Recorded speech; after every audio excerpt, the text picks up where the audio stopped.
Good evening, students. Once again, you are welcome to our online class. The course is on educational planning. EDM 904. In our last class, we treated the educational planning process.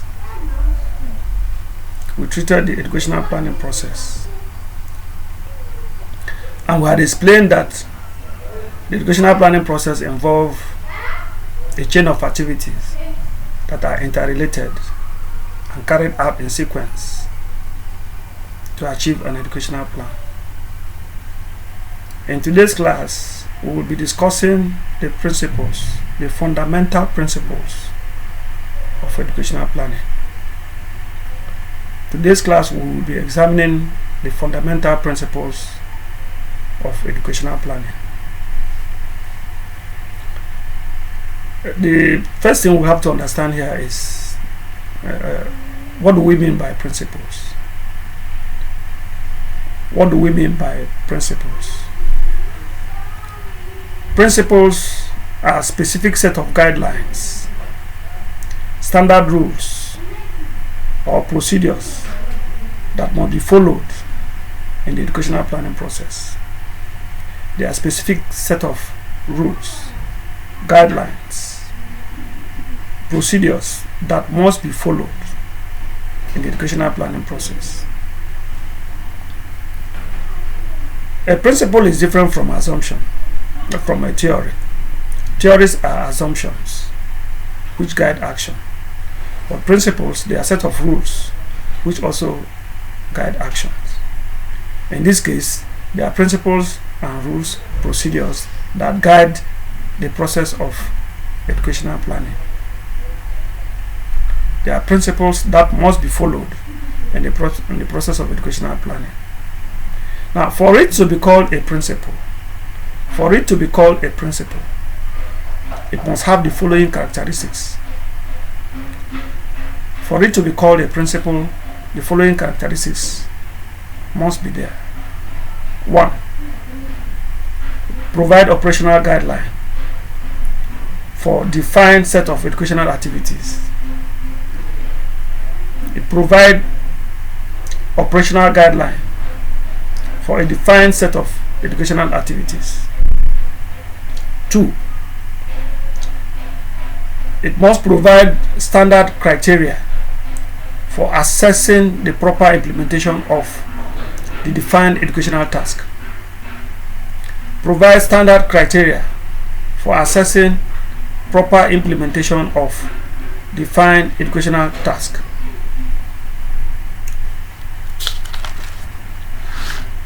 3. Principles must possess the capacity to expose or otherwise forestall crises, conflicts, or hurdles in the course of implementation of defined educational programs or tasks. They must possess the capacity to expose or otherwise forestall crises, conflicts, or hurdles in the course of implementation of defined educational task. 4. They must be able to ensure economy in educational planning process itself by ensuring minimal resource wastage. So the essence of principles that guide the process of educational planning is that it has to guide the operation of educational planning activities. It must provide a guide, what we call operational guide, that will guide in the process of the planning of educational activities or given educational task. It must be such that will help in the implementation process. The guideline must be such that when followed, it will help in the implementation process. The principle must be such that must provide guidelines that will minimize the wastage of educational resources. So So all of this put together now provide the guiding principle on which educational planning activities is anchored.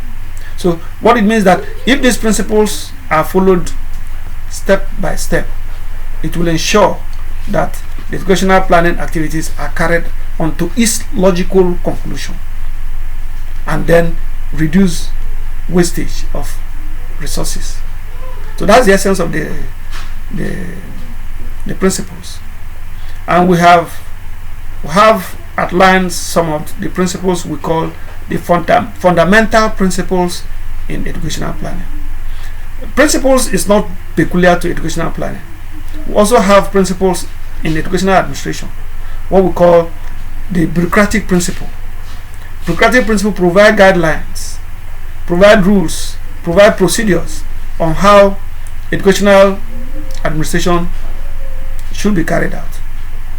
The guidelines that must be followed in the administration of education. So in planning, we also have what we call the fundamental principles of educational planning. And those principles are what we are going to discuss today. There are about 7 of them that have been outlined here to be discussed. They include the following. 1. Principle of participatory planning. The principle of participatory planning. 2. Principle of systemic integration. The principle of systemic integration. 3. Principle of functional specialization. The principle of functional specialization. 4. Principle of administrative harmonization. The principle of administrative harmonization. 5. The principle of comprehensiveness. The principle of comprehensiveness. 6. Principle of equitable distribution. The principle of equitable distribution. 7. Principle of flexibility. The principle of flexibility. Let me take them again. 1. The principle of participatory planning. The principle of participatory planning. 2. Principle of systemic integration. 2. Principle of systemic integration. 3. Principle of functional specialization. Principle of functional specialization. 4. The principle of administrative harmonization. The principle of administrative harmonization. 5. The principle of comprehensiveness. 5. The principle of comprehensiveness. 6. The principle of equitable distribution. 6. The principle of equitable distribution. And finally, 7. The principle of flexibility. 7. The principle of flexibility. Now let's take them one after the other. We will take our time so that you can get the details of each of the principles, and possibly as you're jotting down, so that you will not be able to, you will not skip the major things that are required to be noted. So the principle of participatory planning, that is the first principle. The principle of participatory planning. This principle states that in planning of education, all interest groups who are affected or whose assistance are to be sought in the implementation of educational plan must actively participate in making decisions on education. Let me take that again. The principle states that in planning education, all interest groups who are affected or whose assistance are to be sought in the implementation of educational plan must actively participate in making decisions on education. You know, education is not something that only one man can decide upon. It's something that a lot of interest groups and stakeholders are involved in. And who are those interest groups and who are those stakeholders who are involved in educational issues? They include the students themselves or pupils, depending on the level, the teachers themselves, the parents, the educational managers, the industries, the government, the community, and even the international community. They are all stakeholders and interest group in education. And because they are stakeholders and interest group in education, in the process of planning education, their interest must be captured. They must make their input. They must make input.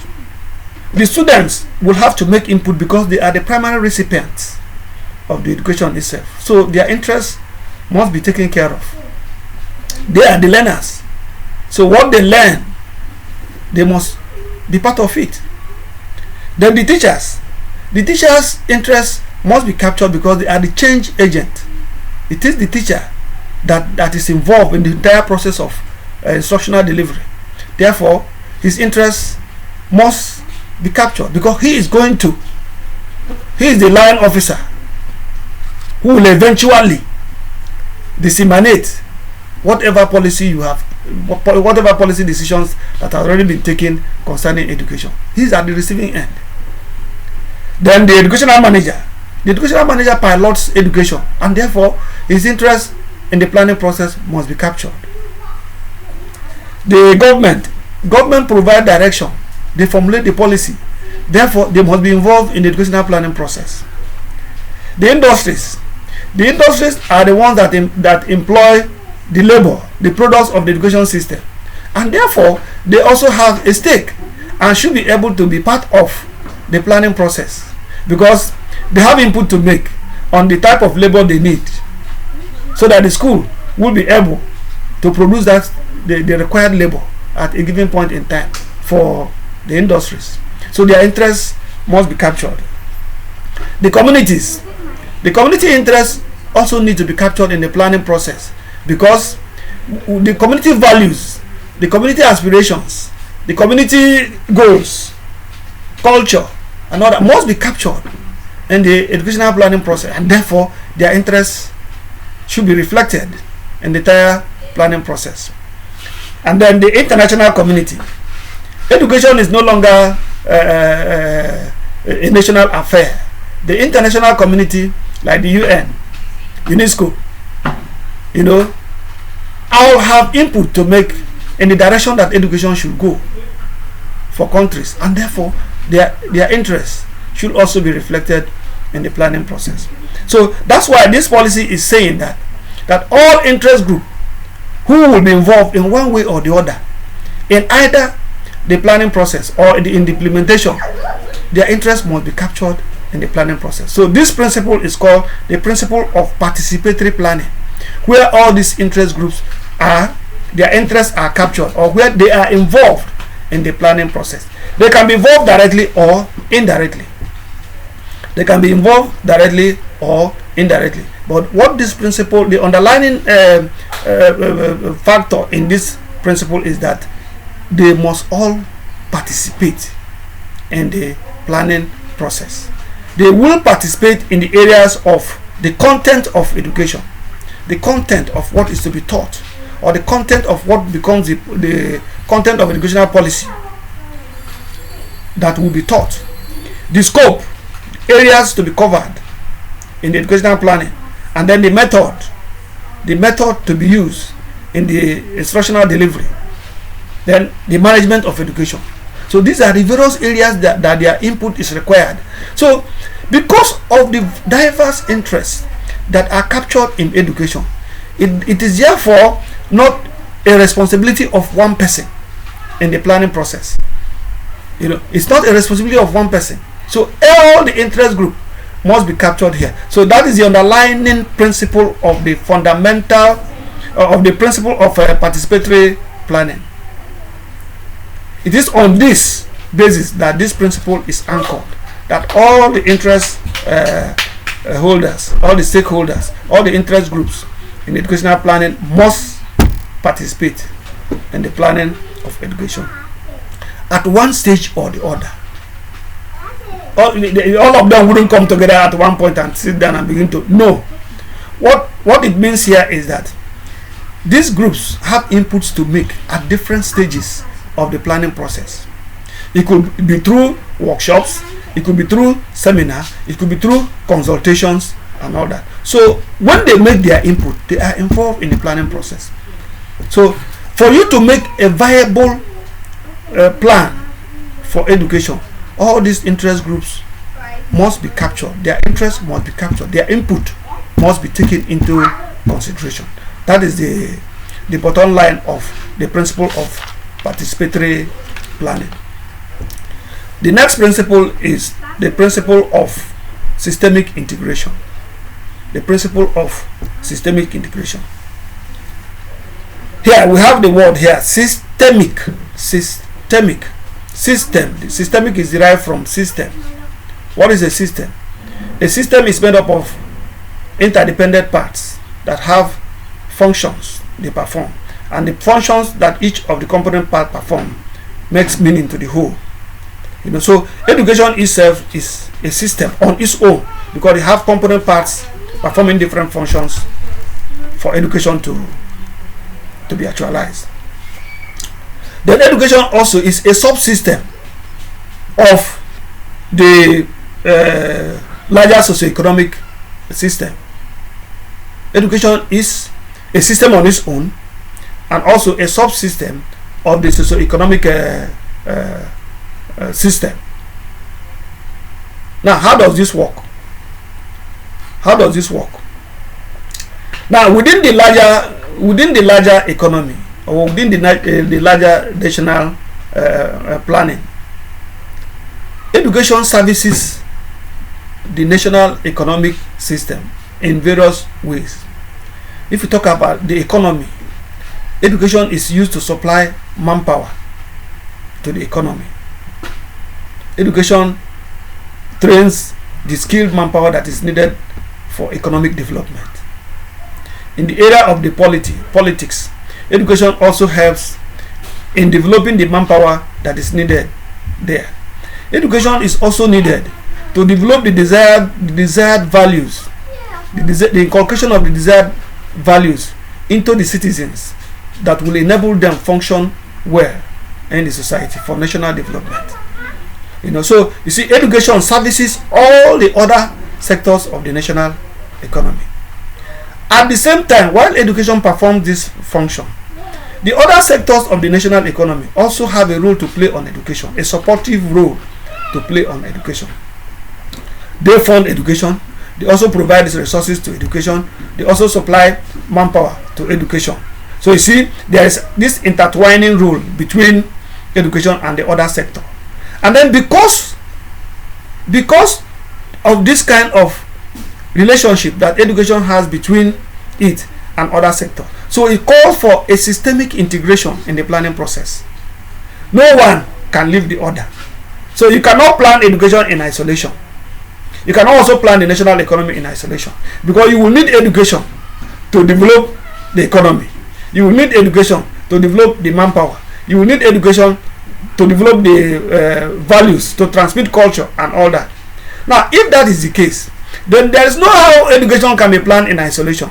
There's also no how the national economy can also be planned in isolation. So it calls for synergy. It calls for what we now call systemic integration. So based on this evidence that we have provided here, none of the sector can function on their own, and therefore it calls for adopting this principle of integration of education and the national economy. So in the planning of the national economy, education is also planned alongside, and because they are all planned together, therefore it calls for systemic integration in the educational planning process. So that is what this principle is trying to emphasize or trying to guide. So you see, educational planning can't be done in isolation. So educational planners in making have to understand this, so that you will know that in the planning of education, it's not a one-man show. Education is not planned for its own sake.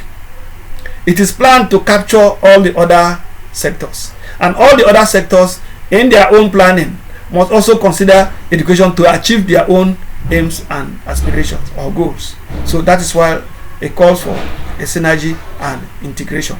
That is the main anchor of the principle of systemic integration in the educational planning process. Then we have the principle of functional specialization. The principle of functional specialization. Now, specialization, functional specialization. Specialization here means that in the educational planning process, it calls for specialized functions.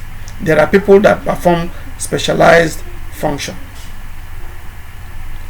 In our discussion last time, I told us that there are major persons or groups that are involved in the educational policy making. Those groups include the technical planner himself, who are those who are specialized in educational planning, and then we have the policy makers, that is the political class. Then we have the educational administrators, those who implement. Now, so you see, these people are specialized in their various areas. The political class is specialized in policy making, that's their area. Then the technical planner is specialized in providing the technical expertise knowledge that will enable the policy planner to make choice and make preferences on the policy to make. And then the administrator will need to wait for this expertise, knowledge, and policy, and then he will now implement. So, and for him to implement, he must be fully aware and must be fully knowledgeable in what to implement. So, for this reason, you see, so there is this functional specialization in each of the group. So, what this principle is saying that all the persons involved, or all the groups involved in the planning, must be given autonomy to perform their own function, must be given autonomy to perform their specialized function for education plan to have a direction. So it's not something that only one person does. So you should understand this. Don't think that because you're educational planners, the whole essence or the whole bulk of the planning process falls on you. No, you have a role to play as the technical planner. You have only a role to play as the technical planner. So there is a chain. There is a chain of interdependence on the planning process. You know, the policy maker have to make policy. He is specialized in policy. That's the political class. But the direction of that policy, the choices to be made, the preferences to be made, are the input from the technical planner that is forwarded to them. They now look at it and choose from the various options, and they make policy on the ones that they preferred. When that is done, then the administrator now will implement based on the areas that have been recommended or on which policy has been made. They now implement. So you see, it requires functional specialization. Requires functional specialization for educational plans to be concretely implemented. So each of these groups must perform their specialized function. Each of these groups must perform their specialized function. Take for example, the educational planner might not be fully knowledgeable in what should constitute the curriculum content of education, but in performing this function, those who are specialized in curriculum, who we call curriculum experts, are brought in to determine the curriculum content. to determine the curriculum content. So these ones constitute the technical planners. They make their input in their area of specialty, and then those input are now used in the policy formulation. After that, those who implement carry on with the implementation. So it calls for functional specialization. Right. Then the next principle is the principle of administrative harmonization. Administrative harmonization. The various actions and functions in the educational planning process are linked and geared towards achieving one goal, and that goal is education. All the actions, all the functions that each of the group perform, all of them are aimed towards educational goal achievement. Now, if that is the case, the various professionals are therefore performing tasks that are functionally related. You see, all the policy maker performs his own function aimed at achieving educational goal. The educational planner, technical advisor, technical planner perform his own function aimed at achieving educational goal. The educational administrator perform his function aimed at achieving educational goal. So you see, all the three actions here are all aimed at achieving educational goal. So for that reason, all these actions by this group of persons must be harmonized, since they are all aiming towards achieving a given educational goal. For that reason, they must be harmonized. So that's why this principle is saying the principle of administrative harmonization. All these activities must be harmonized, since they are all directing as achieving a given goal. So the political policy makers requires the technical input from the technical experts. In the same way, the technical planner requires the broad policy objective defined by the political class on direction of what to do. And then the administrator, who is the implementer,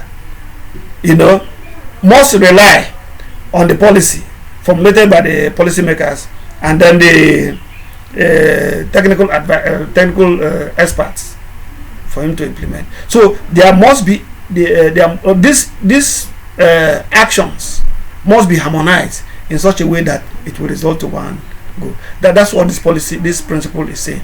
Principle of administrative harmonization.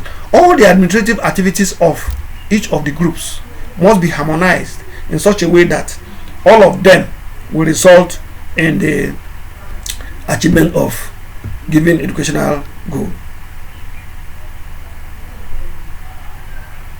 So it is said here that the interrelated and interlocking nature of these functions therefore demands that these various tasks must be administratively harmonized.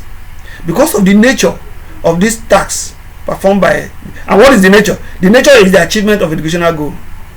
The achievement of educational goal. Because all of them, operate in a linked relationship or interlocked relationship, aiming towards the achievement of given educational goal. And therefore, since all of them are going towards direction, it must be harmonized. When it is harmonized, it will lead to efficiency and effectiveness in educational goal attainment.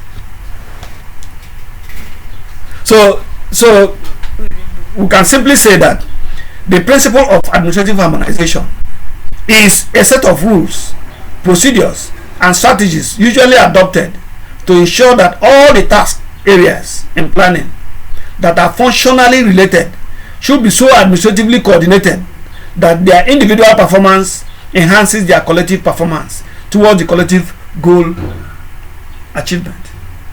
So it must be coordinated. All the activities, all the performances of these various groups must be coordinated in such a way that it will enhance the achievement of the overall educational objective. So that is the essence of this principle, the principle of administrative harmonization. Nobody works in isolation. They have a meeting point. The policy maker the technical planner, the administrator. All of them, all their actions have the meeting point. And that meeting point is the achievement of educational objective. So it must be harmonized in such a way that all the activities will enhance the eventual actualization of educational goal. So that's the principle of administrative harmonization. Then we have the principle of comprehensiveness. The principle of comprehensiveness. This principle states that educational planning activities should be all encompassing, all incorporating, should be comprehensive enough to accommodate all levels and types of education. So in the planning of education, it should be comprehensive enough to accommodate all levels and all types of education. Now, not just encompassing all levels and types of education. You know, it should be comprehensive enough to ensure smooth transition of one level to the other. You know, so what is learned in primary school? What is learned in primary school? You know, should as the child transit to secondary school, there should be a synergy. You know, the child shouldn't get to secondary school and then get something that's completely strange from what he has been doing. So there should be a link. There should be a link. The education should be planned in such a way that there is a link.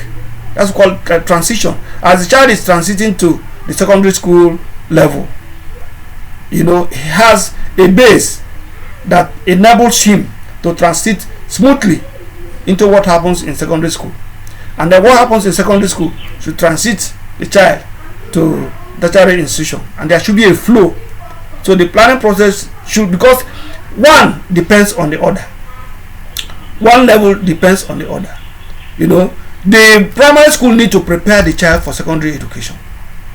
So there's no how you can plan them differently. It must be comprehensively planned in such a way that what the child learns in primary enables him to learn well in secondary, and what the child learns in secondary should also enable him to move and learn at the tertiary level. So there should be a flow. So for that reason, the education system must be comprehensively planned to capture all the levels and all the types of education. So they can't be planned separately. It must be comprehensively done. That is what the principle of comprehensiveness upholds. Then we have the principle of equitable distribution, the sixth principle, the principle of equitable distribution. The principle advocates equitability in the distribution of educational resources and educational access. Equitability, when we say equitable here, it means that fairness in the distribution of educational resources and educational access and educational opportunities. In the planning of education, to capture this, to ensure that education is equitably distributed, is one of the guiding principles in the planning. Because we plan education for the entire country, and because we plan education for the entire country, all the population are not concentrated in one area. All the population areas must be captured. That aspect is called demography. The demography of the country must be taken into consideration. That the population distribution. How is the population of the country distributed?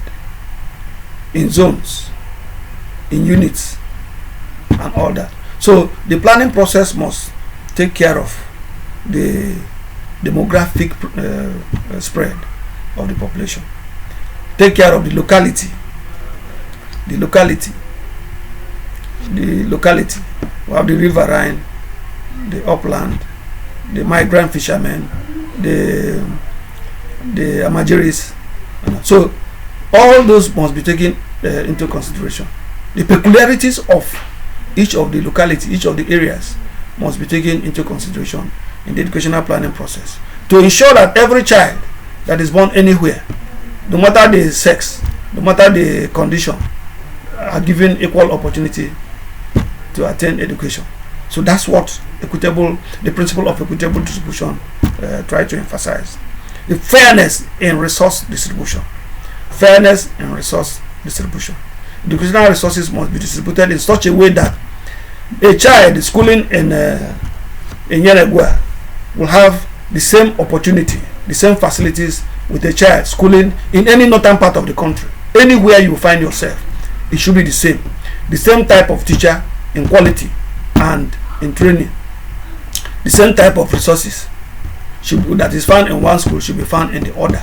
So that's what equitable distribution is talking about. You know, the child should have supportive learning environment. Every child in school should have supportive learning environment. No school should have better facilities or better environment than the other. So in planning education, this should be taken into consideration. How far this is achieved within the Nigerian context is a food for thought. It's a food for thought. Have we been able to achieve this in our educational planning process? It's a question that's begging for answer.